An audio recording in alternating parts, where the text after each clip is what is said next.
আচ্ছা বলুন তো, একটা মেয়ের মন জয় করার জন্য সবচেয়ে সহজ উপায় কি? অনেকেই অনেক কথা বলবে, তবে আমার অভিজ্ঞতায় বলে তার জন্য সুন্দর টেস্টি খাবার বানিয়ে তাকে খুশি করে দেওয়া। ঠিক তেমনি আমার আজকের মিশন আমার বউয়ের মুড একদম চাঙ্গা করে দেওয়া। সারাদিন তো সে সংসারের পেছনে খাটতেই থাকে, তাই আজ ভাবলাম রান্না করার দায়িত্বটা আমিই নিই। আর আজ বানাচ্ছি এমন এক রেসিপি যা বাঙালির ইমোশন, মাছের মাথা দিয়ে পুঁই শাক। মাছের মাথাগুলো সামান্য নুন আর হলুদ দিয়ে মাখিয়ে নিলাম। এবার এগুলোকে কড়া করে একটু ভেজে নেব। আসলে কি বলুন তো, ভালোবাসা থাকলে একটু যত্ন নিতে হয়। ভালোবাসায় এফোর্টসটা দুদিক থেকেই দরকার। সে যেমন নিত্য নতুন রান্না করে আমাকে খুশি করে, তেমনি তাকেও খুশি করার দায়িত্বটা কিন্তু আমারই। এবার কড়াইতে সামান্য তেল, শুকনো লঙ্কা, পাঁচফোড়ন দিয়ে দিলাম। ফোড়নের সুন্দর গন্ধ বেরোতেই দিয়ে দিলাম কেটে রাখা আলু আর কুমড়ো। সংসার আর সম্পর্কের আসল যত্ন তো লুকিয়ে থাকে এই ছোট্ট মুহূর্তগুলোতেই। দামি উপহার হয়তো সাময়িক আনন্দ দেয়, কিন্তু নিজের ভালোবাসার মানুষকে তার প্রিয় রান্নাটা নিজের হাতে করে খাইয়ে যে তৃপ্তিটুকু পাওয়া যায়, তার কোনো তুলনাই হয় না। যাই হোক, এবার পুঁই শাকটা দিয়ে ভালো করে নাড়াচাড়া করে খানিকক্ষণ ফুটিয়ে নিলাম। তারপরে এর মধ্যে দিয়ে দিলাম ভেজে রাখা মাছের মাথাগুলো। আহা, মশলার সাথে শাক আর মাছের মাথার কষানো গন্ধটা পুরো রান্নাঘর মাতিয়ে দিয়েছে।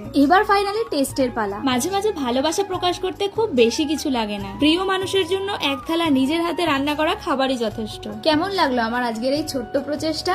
কমেন্টে জানাতে কিন্তু একদম ভুলবেন না। এইবার আমি আমার বউকে নিজের হাতে খাইয়ে দিই। তোমরা ততক্ষণে ফলো করে পাশে থেকো। বাই।